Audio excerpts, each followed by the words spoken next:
നിങ്ങളുടെ ഫേവറേറ്റ് സീരിയലുകൾ ടിവിയിൽ വരുന്നതിന് മുൻപേ സൺ നെക്സ്റ്റ് ആപ്പിൽ കാണാം. ഇനി എല്ലാവർക്കും മുൻപേ കാണൂ. ഇപ്പോൾ തന്നെ സൺ നെക്സ്റ്റ് ആപ്പ് ഡൗൺലോഡ് ചെയ്ത് സബ്സ്ക്രൈബ് ചെയ്യൂ. അല്ല, സോനയിൽ അങ്ങനെ ചില മാറ്റങ്ങളൊക്കെ ഞാൻ കണ്ടു. അതൊക്കെ അമ്മയുടെ തോന്നലാ. ഓ, സോനയുടെ ജീവിതത്തിലും ഓരോരോ പ്രശ്നങ്ങൾ ഉണ്ടമ്മ. അതുകൊണ്ട് നമ്മളായിട്ട് ആരിലും ഒരു കുറ്റവും വെറുതെ കാണാൻ ശ്രമിക്കണ്ട. എനിക്കത് ഇഷ്ടമല്ല. അതെ, മോള് പറഞ്ഞാ ശരി. ഈ കുടുംബത്തിൽ പേടിക്കേണ്ടത് സുശീലയെ മാത്രമാ. ബാക്കി എല്ലാവരും നല്ലവരാ, സ്നേഹമുള്ളവരാ. നീ സത്യനെ വിളിച്ചിട്ട് ഞങ്ങൾ വന്നവരൊന്ന് പറ. അവൻ ഊണ് കഴിക്കാൻ ഇങ്ങോട്ട് വരുന്നുണ്ടെങ്കിൽ ഞങ്ങൾക്കൂടി ഒന്ന് കണ്ടിട്ട് പോകാലോ. അത് ശരിയാ. ശരി അച്ഛാ, ഞാൻ ഒന്ന് വിളിച്ചു നോക്കാം. ഫോൺ അപ്പുറത്ത് ചാർജ് ചെയ്യാൻ വെച്ചിരിക്കുക. ഞാൻ എടുത്തിട്ട് വരാം.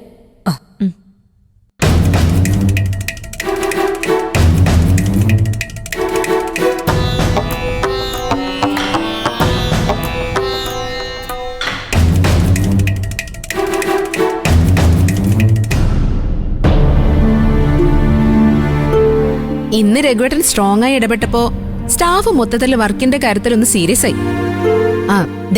ഇനി ഇതുപോലെ തന്നെ മുന്നോട്ട് പോവാൻ നോക്കണം രഘുവേട്ട. വെറുതെ ആവശ്യമില്ലാത്ത കാര്യങ്ങൾ ഓരോന്ന് ആലോചിച്ച് തല പുകച്ച് ഉള്ള നിലനിൽപ്പ് കൂടി രഘുവേട്ടൻ ഇല്ലാതാക്കരുത്. നീ എന്താ പറഞ്ഞു വരുന്നത്?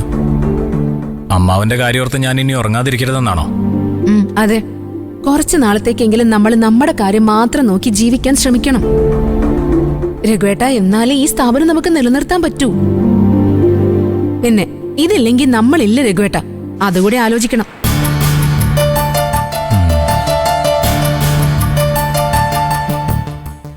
രഘുവേട്ട, അച്ഛനിപ്പോ വേറെ പ്രശ്നങ്ങളൊന്നും ഇല്ലല്ലോ. അനു ഇന്ദ്രന്റെ കൂടെ പോയതോടെ അച്ഛനിപ്പോ എന്തുകൊണ്ടും സമാധാനം. ഇനി ചീരുവിന്റെ കാര്യത്തിലായിരിക്കും അച്ഛന്റെ ശ്രദ്ധ.